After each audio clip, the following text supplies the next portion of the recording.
ขึ้นไปทั้งลูกไหมให้หักกระมาระบัดอันนี้คนนั้นสีหักถึงยังหมดแล้วบนหน้าย่างไปเลยจีโหดโหไอ้ชิ้นย่างไปเห็นยังเดียวก็ได้กินดิว่าแห้งกันเดียวนี่โอ้ว้าวได้แล้วเนี่ยม้วนมาเดียวลงมาได้ทีนี่ตัวนี้เห็นบ่เป็นย่องแล้วไรอย่างง่ายแค่นี้มุนให้เงี้ยได้มอนี่ไงมุนเบิดหลุดมุนเมย์ข่อยมุนเมย์บ่มุนเมย์เราหลุดข่อยมุนพ่อขายน้ำมาซื้อได้นี่ฮะแค่นี้บ่เอารถขี่รถอีกเลยวิทย์ได้เฮ้ยแป๊บนึงก่อนกว่านะฮักเอารถไปยังคือบ่อยาวน่ะอันฮักทางปลานี่ฮักโกบมันนี่ฮักรถบอตูนนี่มือทำว่าเราเครียดแล้วเติบเราเครื่องแล้วเติบอยู่อันนี้ฮักงอขึ้นเลยปะทำอะไรเนาะหลุดมูลซ้ำ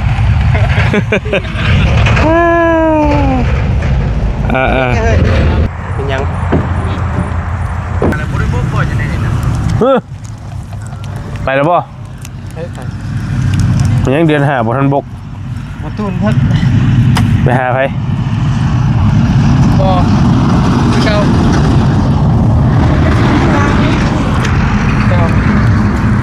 ใช่มาแล้วเจ้านะครับโอ้มืดแต่ได้นี่กะยังบ่มาอยู่แล้วเหลือมืออื่นลงมาก็ลงมันมีบ่มาแล้วไปลงอย่างเจ้าแท้ลงยังน่ะเอ้ามันยาวอ่ะน่าแมวติดสวยนี่บ่ครับแท้ลงยังน่ะเอาบูมันมันยาวเลยลงยังเต็มไปด้วยตัวได้เอาไฟเบาเมื่อกี้ใส่ตัวได้เดียวกันบ่ไฟเบาเมื่อกี้หาได้เลยบ่ไม่ยังเลยวันมือได้เหมือน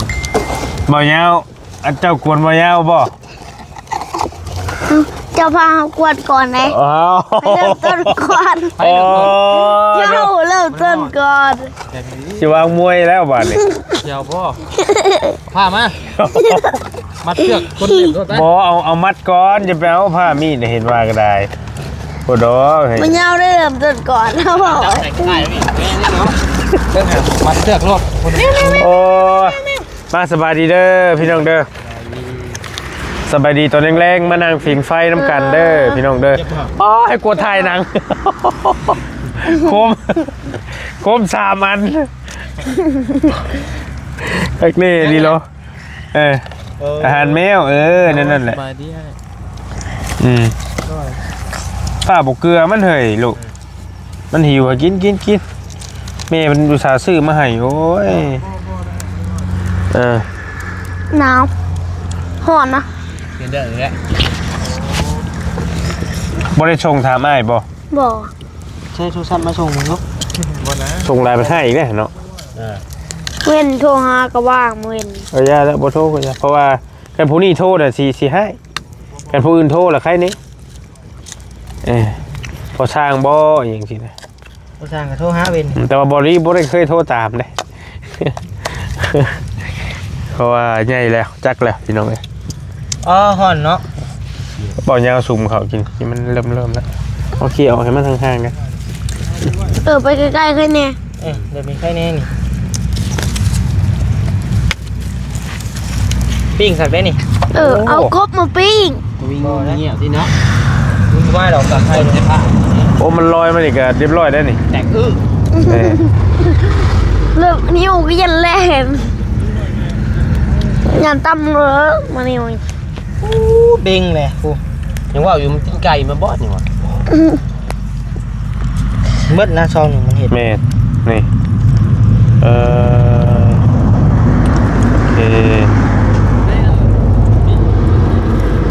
เป็นซีนตัวหนึ่ง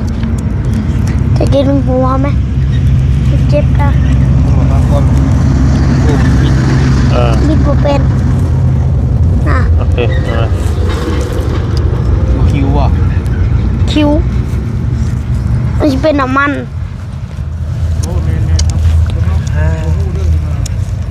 นอนใช้มือนี่นอนอยู่นี่นะนอนอยู่นี่ละนอนอยู่นี่แหละ นอนอยู่นี้จะนอนอยู่นี่ คำตอบมันกวนแห้งเลยคำตอบ เริ่มแล้วเนี่ยมาเริ่มแล้วเริ่มยิกหูเริ่มมีแล้วนี่ นักกบุญทุยอยู่แจ้งเนี่ยไปมานี่ นอน นอนอยู่ใช้แต่บอกว่าจบดีเลยลูก ก็นอนอยู่ แต่ที่นอนอยู่นี้บอกลิที่นอนอยู่หัน บ่ฮู้ โอ้แมวเนาะมันเป็นรังเก่าคือรังใหม่หืม ใหม่ก็ได้เฮาเนี่ย นอนหลังไม่กันนอนคนละหมองซะ มันในโมอย่างนี้เนาะ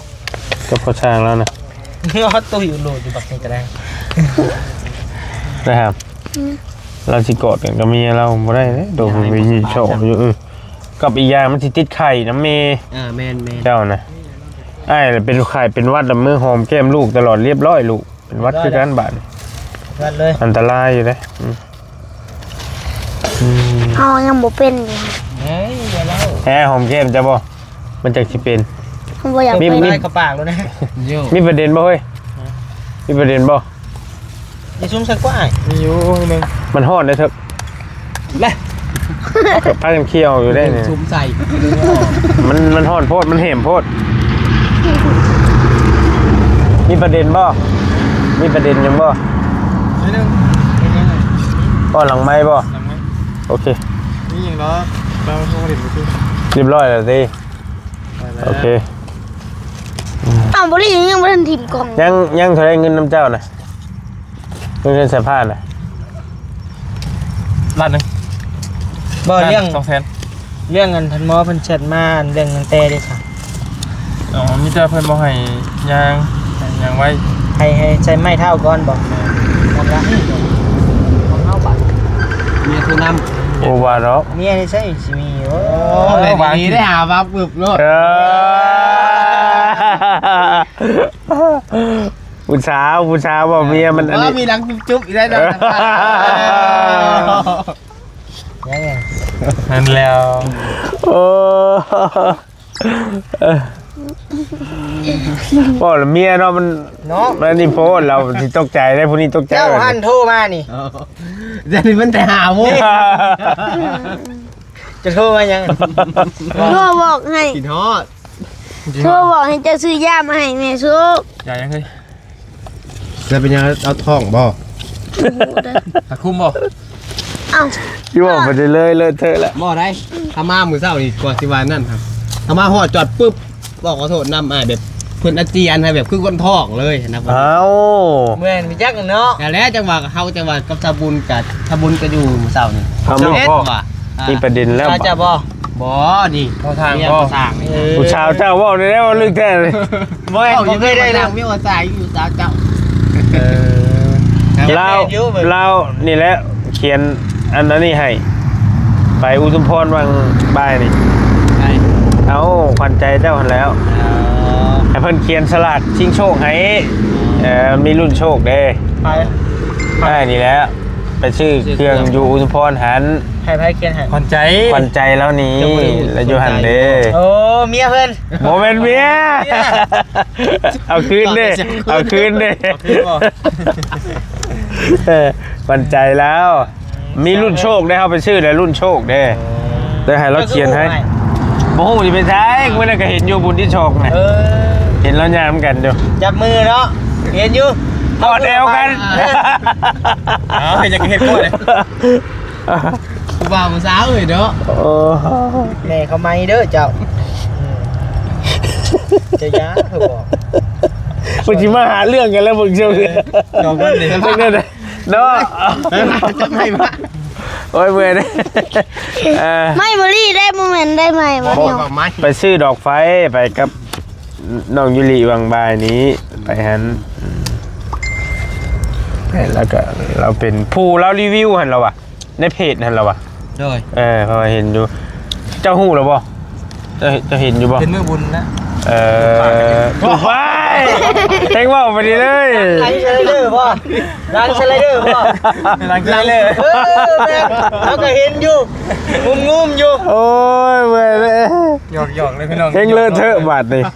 แล้วก็มาบ้านพี่สิงห์นะบัดนี้พี่เราเข้าไปในผู้บ้านไม่ได้เข้าไปเบิ่งที่เธอเป็นทักวันจริงเลย แปลว่าพีมันจะค่อยหลอกเขาบ่ จักบ่เคยเข้าแค่ถ้าเกิดเขาเข้าไปเทื่อนึงน่ะบ่เคยจักเทื่อ ตอนยังน้อยเคยเข้าไปเทื่อนึง ย่านตกใจบ่ลีมัน เข้าไปเทื่อนึงมันให้เลาะย่างซื่อๆแต่มีในจวนในนึงแต่มาบัดนี้มันบ่ได้มีหยังเลยบัดนี้แล่นก็ไปอ้อมออกมามันจวดอย่างเดียวเลยบ่ได้ฮู้หยังเลยนะเข้าไปมืดเลยต้องใจแข็งแม่เนาะไอ้ต้องรับฮู้ไว้ก่อนนะ บ่คนแม่นคนมักเกี่ยวกับท่าทายนี่นะจริงๆมันก็บ่มีหยังหรอกมันเป็นการคนกับคนนั่นแหละเนาะเฮ็ด คนก็เฮ็ดได้แต่งหน้าอยู่ อันนั้นแหละแต่ว่า บ่ได้เห็นได้มาตอนรับเพิ่นเนาะจวดเฮาซื่อๆจี้เฮาซื่อถ้ารอดหลอกอยู่นะว่าแล้วก็จับขอนพัวใส่พี่น้องปัดใส่โอ้ยยาวเอ้ยจะใส่ยังไงดีน่ะมันโหดเถิกจริงแนวโอ้ยหมอนี่จนหนาวแล้วไม่จะเฮ็ดเอง บ่ที่จะบอกกินนี่มาเมียพอทางบ่คืออาการคือคนท้องบ่แม่นเราว่าบ่แม่นเราเจ็บคอเราอ่ะบ่แต่ว่าเราบ่เป็นท้องหรอกก็ไข่บ่เราหั่นเราบ่นั่นเนาะหลายปีบ่นี่ได้เราบ่เราอยากได้ลูกน่ะบ่ได้แล้วเป็นกระเร่งเลยบ่มันก็บ่มีหยังแน่นอนว่าเจ้าก็บางเทื่อมีบักน้อยๆมันเก่งกว่าเด้มันจะเข้าไปได้เด้เกิดบุญวาสนาพาส่งให้เราได้ลูกได้ซะเทื่อมาอยู่เฮือนใส่ผ้าเนาะแม่นบางเทื่อลูกอิจฉาติยันเอาผู้นี้เป็นลูกบัดนี้มาเกิดน้ำซาบัดว่าบ่ได้บ่ได้เด้สิคือว่าเห็นเราเจียนคือแบบคนท้องนี้จักอยู่ไสเราเดี๋ยวนี้เนาะโอนมาถามเคยว่าจะเคยเห็นในหนังในหยังอะไรเนาะบ่อ้ายก็ว่าผู้เคยมีลูกนี่ก็ยังบ่อยากจื้อปานใดเด้อยากหากก่อนมันท้องเพิ่นท้องอยากหากได้จุกท้องว้าวแต่หากแต่บ่มีบอกหั่นน่ะอยากหากได้ซื้อไปเรียนกับน้ำนางเขาเจ้าแสดงแล้วแหละประมาณนั้นแหละอะไรคือบ่ได้เป็นหยังแล้วแต่คนบ่มีแต่ว่าเลือดมาแล้วบ่ประจำเดือนบ่มาน่ะก็มันก็อีกต่างหากแบบนึงอ่ะนะแต่ว่าอีกแบบนึงมันเป็นเพศท้องอีกแบบนึงได้ไม่มีหยังได้ครับบ่มีหยังเกิดขึ้นเลยหมอได้เพิ่นว่าเพิ่นมีอะไรกันเนาะก็บ่ได้ว่ามีหลายก็เอาคนเนาะก็มันบ่ได้มีแต่เป็นนะไอ้ก็ลายก็ค่อยอยู่เนาะจะโอกันนั่นมากกว่า1ติก็ยอกให้ดีได้จังว่าให้ดีได้น่ะให้ได้เรื่องนี้นะตอนนี้อยู่สูงกว่าเจ้านี่โอ้ยเป็นยืนแล้วเอาแล้วไปใส่กันกับไฟใส่ผ้าวะใส่ผ้าพูดแล้วโบใส่ผ้ามันโบมานะนี่เอาพี่รถนี่ว่าแท้แต่มามันชิลงพุทธผู้เดียวรังแกเด็กเด้อันนี้ยังใครเนี่ยพอสู่ได้แน่นี่ฮะแต่เบอร์มากันมือเดียวง่ายอายุได้อายุเพิ่นแตกกันได้นะยังพอได้อาศัยอยู่บ่ผู้นี้ว่ายังสิพอได้อาศัยผู้นี้อยู่บ่เฮาก็อาศัยเพิ่นอยู่มันบ่ผู้นี้ว่าให้ได้รถล่างแล้วก่อนว่าสิว่าประมาณนั้นแหละความเหี้ยอยู่ติตายได้แบบนี้บ่ได้ดอกซะอันคิดนั่นน่ะบ่ได้รถบ่ได้ดอกเจ้าคิดไว้ก่อนเด้จะหาไว้คิดไว้เหยียบแม่เจ้าได้มาเลยเจ้าเฮ็ดบ่ดีมันบ่ได้ได้บ่ยังเอ้ยเจ้าต้องคิดว่าเจ้าได้มาเลยเจ้าต้องเผื่อเพให้หมู่ไปนำให้นั่นนี่ไปนำได้ไปคนเดียวเนาะทำดีซี่อยู่ไปคนเดียวรถสาธุเปิดอิจฉาเบิ่งอย่าเดี๋ยวบ่ได้เปิดบ่ได้อิจฉาเจ้าเลยไปสนับสนุนคำกับคำนู่น6 โมงกูนะเงินมาแล้วเลย6 โมงแรงนี่จะบอกใจค่อยนี่นะข่อยบ่ได้เฮ็ดใจไผข่อยมาเวลาข่อยเองข่อยน่ะตัวเศร้าคือกันนี่ว่าสิเฮาตัวเศร้าข่อยบ่ได้เฮ็ดใจไผข่อยน่ะมันธรรมชาติของข่อยมันบอกยังไงมันบ่มีเวลาข่อยแล้วบอกยังไงซะคำว่าคือตอนไหนก็คือไปตอนนั้นได้ก็ง่ายแต่จะว่างเนาะแม่นแต่เวียกแล้วให้เวลาแบบมันบ่มีแต่ว่าจะดูรักอยู่ราวๆ10 โมงไปข่อยเริ่มเคลื่อนแล้วเนาะเฮานี่จะก็เคลื่อน9 โมงกะแม่นความเจ้าอยู่คือข่อยผู้เดียวนี่มันบ่มีเวลาเฮาอยากมายามใดก็ตามเพลงเฮาแต่ว่าช่วงลุงเฮิมไปนำช่วงบ่เชียงไปนำแต่กี้เพิ่นบ่ทันได้รถเด้เฮาก็มีเวลาของเฮาแหละบัด ประมาณ10 โมงหรือ11 โมงประมาณนี้หมูปะทะหมูจะขึ้นมาสู้น่ะเอาก็หัวปวดขี่ปวดเหนียวก็ต้องได้เผาเลยในช่วงนั้นน่ะมันก็บ่เป็นหยังก็เกื้อกูลกันมันบ่มีเลยในช่วงนั้นบ่มีเลยแม่นแต่ว่าก็คือชั่วโมงนี้เฮาก็ธรรมดาโอ้ยพ่อใหญ่เอ้ยเนาะความก็จำเขาจะต้องเขาจะมาไว้นะเขากับไปก้อนนะเดี๋ยวเขาท่านตั้งได้จักว่าสิว่าหยังเดี๋ยวนี้หมดโพกับพวกกระโพว่ารถโอ้แล้วรถสิบ่อะไรก็ลืมเนาะมีแนวถามเนาะไอ้นี่ก็ได้ลำถามออกซะเอาเขียนไปนอกไว้บุญยาวนี่ห้องแห้งๆอย่าไปหาแล้ว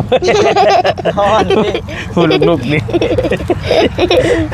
เหนื่อยไพ่ล่ามีกี่หน่อยกัน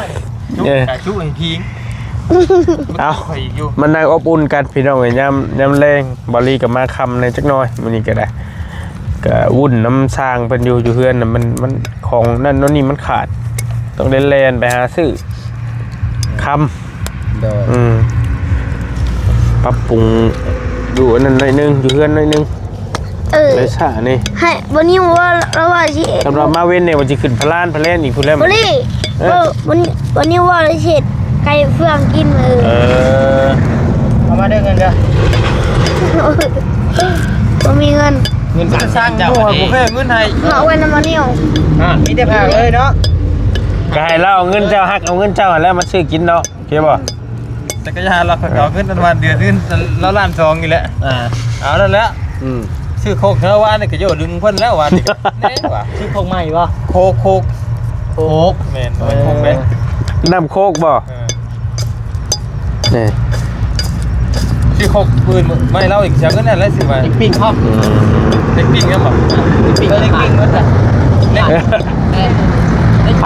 ไผชื่อคันของน้ำมาให้บ่ใช่ชมเชยอยู่เข้าไปกินนี่โอเคอยู่มันสะอาดบ่ได้จะมาซื้อทูพร้อมเข้าไปเห็นโอ้สะอาดดีใครอยู่แบบนี้ว่ะเพราะว่าข่อยนี่ค่อนข้างสิซีเรียสกับห้องน้ำนะเข้าแต่ว่าลาดบ่ทั่วจักเทื่อเข้าไปจักสิแม่นบ่ได้เข้าลาดบ่ทั่วจักเทื่อลาดมันบ่ลงหั่นน่ะยังบ่ลงแล้วออกมาหั่นน่ะใช้เข้าห้องน้ำมื้อเฮามันเข้าบนมือมื้อยังบ่ได้เข้าบนมือแม่นบ่มื้อนั้นก็ลาดบ่เบิดอันนี้บ่จักสิแม่นไผบ่จักพูดจุงลุงอยู่ก็บ่ถึงก็บ่พูดแต่ว่ามันบ่เบิดนั่นแหละเศษมันบ่เศษพอดีน้ำดำๆอยู่นะก็บอกไอ้ก็ยังบอกรักษาเด้อมื้อนี้โอเคมื้อนี้สะอาดมื้อนี้โอ้ยน้ำเพิ่นข่อยนี่ว่าพุ่งลงบ่หลายคนบ่ได้หรอกแม่นมาดูรีตอกน้ำเอากับบางที่ครอบครัวเองแหละบางที่ก็ลงคือกันอยู่แต่ว่า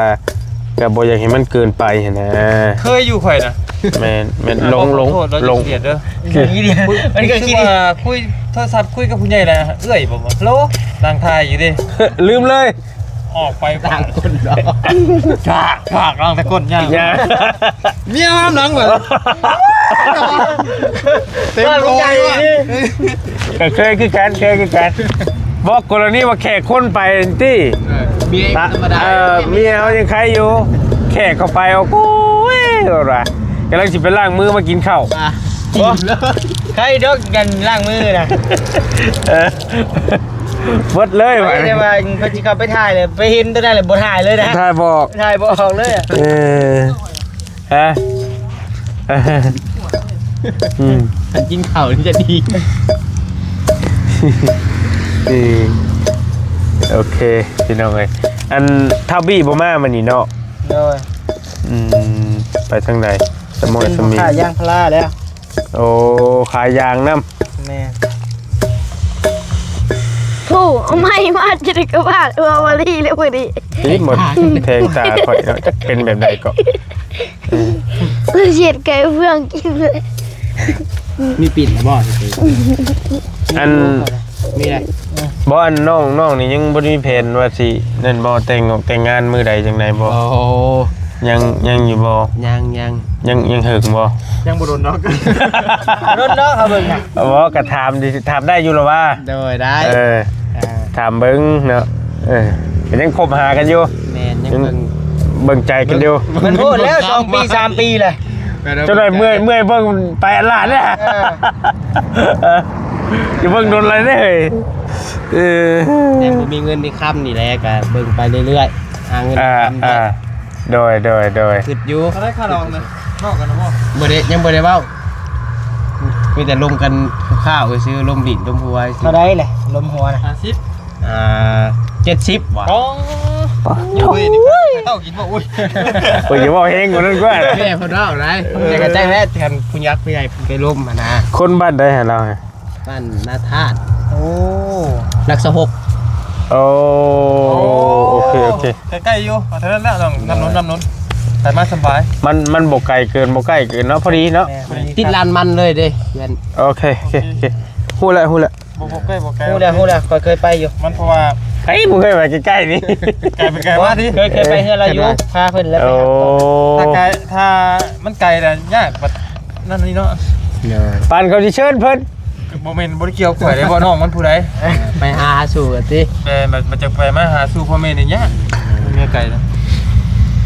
กะเมนกันอันที่เว้ากันว่าเจ้าจะไปอยู่น้ำพุ่นบ่หรือว่าเอาเมียมาอยู่พี่ คันว่านั่นบ่ คันว่าเป็นไปได้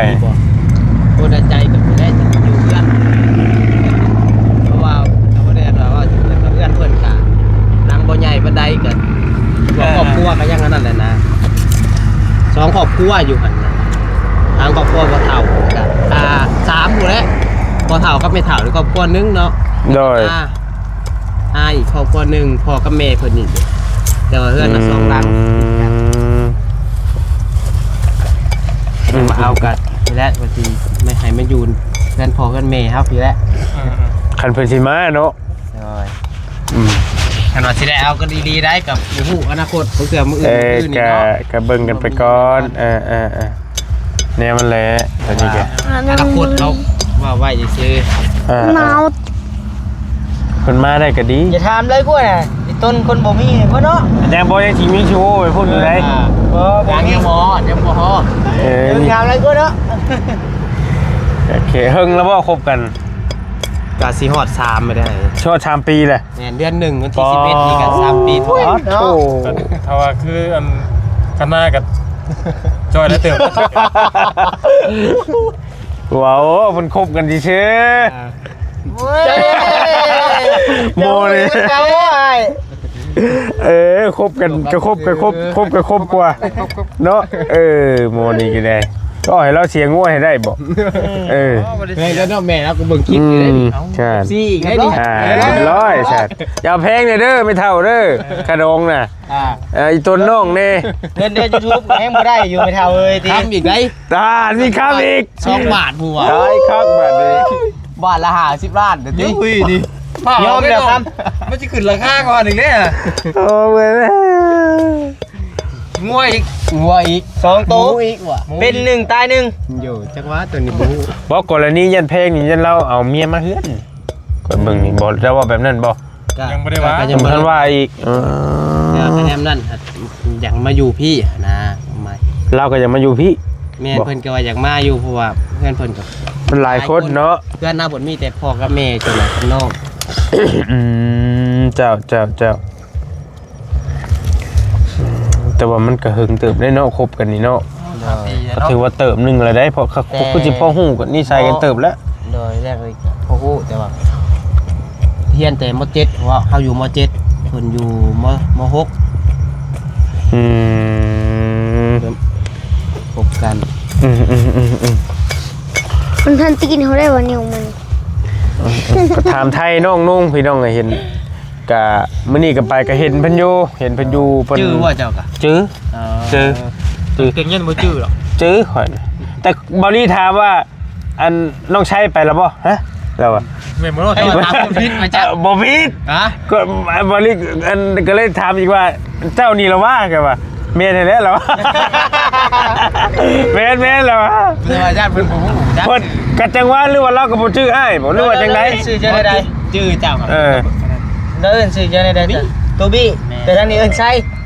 ยันเราบ่เข้าใจซั่นแหละ ตัวใหญ่เนาะ เอิ้นคันว่าเอิ้นว่าบี้สิแม่นจักบ่ คือไส้กับจักคือกันพอซื้อแท้เฮาก็ซื้อไส้ เห็นเด้ บ่ แม่น เราก็อยากอันนี้เนี่ยบ่รู้ว่าจังใดอ้ายก็ถาม อันคือ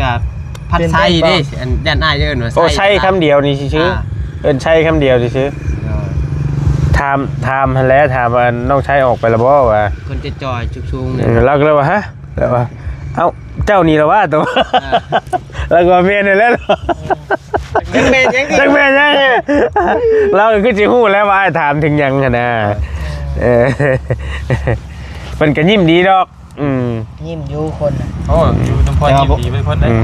บ่ ตัวบ่สู้ อย่า ปาก ลับไปชื่อได้ เป็นงานบริการนี่มันก็ต้อง เนาะ ยิ้ม บางเทื่อสิได้มาก มี ขึ้น แต่ เพิ่น หมู เนาะ งามพอดีซะนั่นคนอยู่หันนะ อุ้ยสิมีแนวอันลงหมักเมียเขาได้เลย แล้วบอลลี่ไปซื้อดอกไฟมันมีให้รุ่นโชคปีใหม่นี่บ่รู้ว่าจังใดนี่แหละก็เลยให้เราเอาเขียนให้อ้ายเนี่ยว่ะเขียนให้2ใบยันเพื่อได้รถจักรยนต์มาจักป้าต้องเฮงเติม เฮงเติม จักไหนเอาบ่ บ่แล้วไอ้บ่ อย่างว่าที่ สิเลี้ยงเบียร์ซะสิเลี้ยงเบียร์ซะ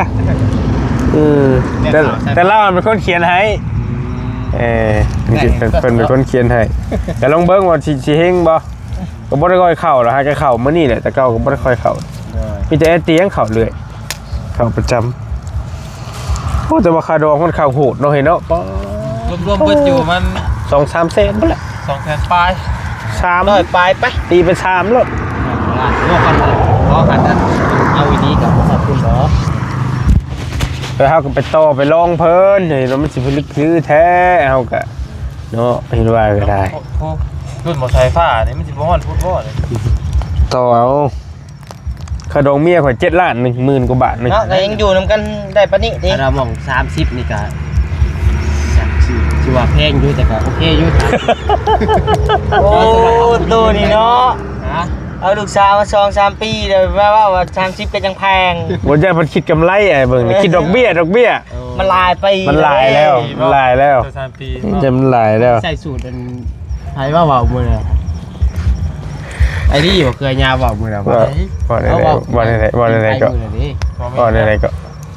เจ้าได้ลืมแล้ว บ่ชัดท้องบ่ สัตว์ทอกเอาแล้ว อ่านนี่แล้วบ่อ่านนี่แล้วบ่อ่านนี่แล้วบ่ ท่องแล้ว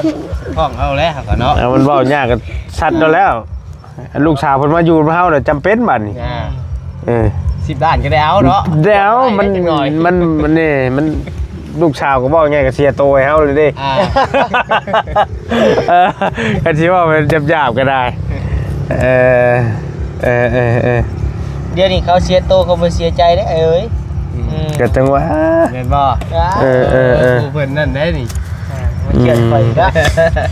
ข่อยกำลังสิซอยอย่าเด้อสมัยก็ไม้เก่าไม้ข่อย ตอนนี้ว่าดิ บ่มีแล้วข่อยนะบ่มี เอา แต่ก็ยังบ่ได้วางแผนว่าสิแนวใดเนาะยังบ่ได้ว่าสิแต่งสิยังบ่ได้หาเงินไปก่อน โดยถ้าเรามีเงินมีคำพุ่นแหละอนาคต ก็ เดี๋ยวนี้บ่คันทำเงินเก็บบ่มีอ่ะก็ไม่ได้ มีแต่โจกกับโจก มี นี่ เงินก้อนนั่นจะไปพุ่นแล้วก็เบิดแล้ว เราก็หากันตั้งโตตอนนั้นก็จะไปผู้เดียวบ่ ไปพุ่นนะแม่นไปผู้เดียว นอนกันจ้อยๆเด้อเนาะ โอ้บ่เว้าเลย โอ้ว่าเลย คนบ่เคยแยก ดู เด้ ระบาดได้แวงเด้เอากูไปแล้วน้องกูเป็น บ่ดอกเฮาสิลายกะยาคันเฮาสิเป็นเนื้อคู่กันน่ะเป็นคือเก่า เป็นกระยะเป็นกระคิดฮอดระแวงอยู่ ก็ว่าพื้นว่าหั่นน่ะแต่ว่ามันสิบ่เป็นน่ะเฮาฟ้าวหิมฮ้อนน่ะ บ่ได้ก็ มันก็บ่เป็นมาอยู่ร่วมกันแล้วก็แยกกันอีกคือเก่าเสียเงินอีกซื่อๆนี่แต่ว่ามันสิบ่เป็นเนื้อคู่นะก็ใจเย็นก็ดีแล้วใจเย็นสุดละครับละแต่ว่าสิบ่แม่นเนื้อคู่แล้วอาจจะไปมีผู้บ่าวใหม่บ่นั่นแล้วก็ไปหรือทั้งนี้อาจจะมีบ่ได้ทั้งนี้ก็ไปก่อนสินะว่าพื้นให้ดอกพี่น้องว่าสุดแม่มันบ่มีหยังแน่นอนนะทั้งหมูกเลย เด็กนอนแล้วบ่ มันจะว่าสัก เรื่องเข้าใจ ห้องน้ำจากงง เจ้านี่ยังบ่ได้อยู่บ่ยังโสดบ่เดี๋ยว ยั นี้ งโสดยังซิ่ง บ่จุดี โสดอยู่ ฮะ ยังโสดอยู่ โหดบ่ โสดร้อยบ่ ร้อยได้ ยา เอ บ่ อ มัน ไผอีก ไผน่ะ โอ้เรียบร้อยนะ กูภัยเท่น่ะ เนาะจะมาได้ใช้นี่ อ้าวเนาะโดดดิ โดด ตัวส่งน้ำรึบอยู่ว่ายังเพิ่นออกยังเพิ่นเปิดตัวตนเด้ แมน ยังบ่ทันเห็นจักเทื่อผู้นี้ยังรู้สึกว่ายังบ่ทันให้เห็น ยังบ่เปิดสถานะนะว่ากัน ยังโสดเนาะพอดีบ่แม่นหยังเนาะที่ถามเนี่ยบางทีเห็นผู้แทบผู้สาวเลยที่ได้เบิดสิ สิจับใส่อะนะสิให้ยอกให้เล่นว้าวไปหมอนี่กัน บ่กินละพอละ เอาบางทีอยากให้ยอกให้ยังระบัดมันบอกบ่ได้อีก บอกบ่ได้มันเด้มันคือมีผู้สาวเบิ่งอยู่นี่ แม่นนั่นแหละจังว่าอย่าแล้วเราบอกเองเรา นี่ได้เขียนว่าเครื่องเมฆไง เราเองเรา นั่นแหละ สอบสาวเพิ่มมาจีบไป มันคือไอดีแล้วลงของลงเพจว้ายเนาะผู้สาวอึดได้ เสร็จแล้วมันก็ลงอยู่แล้วนี่นะลงเบัดคุคลิปของก่อยนะทั้งเพจทั้ง YouTube เก็บแชร์ก่อนก่อน แท้ในบ่อนอยู่บ่ ว่าคอยแจ็คเจ้าห้อง โสดเนาะโสด ไปโอเคได้แล้วพี่น้องกับมานั่ง นุ่มโสดเปิดใจพี่น้องเขาเปิดใจแล้ววะ มาทักเปิดใจแล้วพ่อดิ เปิดเห็นแต่เปิดใจแต่ผู้ชาวบ่ ลองเบิ้ง เปิดใจผู้บ่าวนี่ เงียบกิ๊บ เคยเห็นอยู่แล้วจะมีช่องผู้ใด เอาดีแล้ว เจ้าบ่ เปิดใจผู้ชายบ่ ว่าเจ้าบ่ เปิดใจอายตัวเองนี่ตอนน่ะ นุ่มโสดนุ่มแม่มันก็ได้คือการบางทีผู้ชาวหาคู่บ่ได้ได้ใช่ เอากระไรนะ เพิ่นก็จะหา กระไร วิวบ่เกิน วิว กิ๊บก็บอกว่า บ่มีคนเบิ่งก็คือว่าคนบ่เห็นลายเด้มันก็อีหยังมันก็น้อยลง บ่เห็นแต่ช่วงเห็นแต่ผู้สาวแบบเปิดใจแม่แบบ เปิดใจบ่ดิ เปิดใจดูมึงอะแล้วเพราะว่าได้ตึง แม่แล้วว่าคือว่าเห็นแต่ผู้หญิงผู้สาวเปิดใจอยู่ว่ะ ชายลองเบิ่งตี้ ให้ลูกชายแล้วมาเปิดใจ เงียบกิ๊บบ่ดิ ขายบอกครับ ใครบอกครับ เงียบกิ๊บ ได้เห็น YouTube แรกๆกูเนาะ ชายเปิดใจบ่ตะกี้ แม่ปิดมาเบิด ไม่บอกมันเลย กูไว้เจอกัน เปิดใจที โอเคแล้วพี่น้องเลย ถ้าช่องไทยนี่ ก็โอเคแล้วกินอีกอะ โอเคแล้วพี่น้อง แต่ว่าปิด มานั่งอบอุ่นกับน้องเพิ่นนี่แหละแต่ว่าอ้ายนี่ยังบ่มาอยู่ตอนนี้น่ะเมื่อยเว้าแหละ ย่อย จนเมื่อยคอแหบแล้วก็ยัง มา บ่ ขนาดชิดักมั้งก่อนมีงาน บ่มาเลยกันปานนี้แล้วบ่มาปานนี้แล้ว อีก2มื้อไปมื้อนี่ก็ที่9บ่มาอีก แม่บื้อนี่ก็บ่มา เจ้าบ่ มื้อ9 เอาละสู้ๆนะครับจังได๋ก็นอนใช้ อันนี้ก็นะ ก็แล้วแต่ดอกจนว่าเจ้าย่านก็นอนนุ่นในก็ได้บ่ได้ว่าเป็นหยัง ไม่สร้างก็สร้าง เป็นหยังมาสิว่าโทษนะอีกโอเคแล้วจังว่ากันอยู่ดีมีแฮงโชคมานพี่น้องร่ำรวยเด้อ กันยัง บ๊ายบาย บ๊ายบาย กล่อง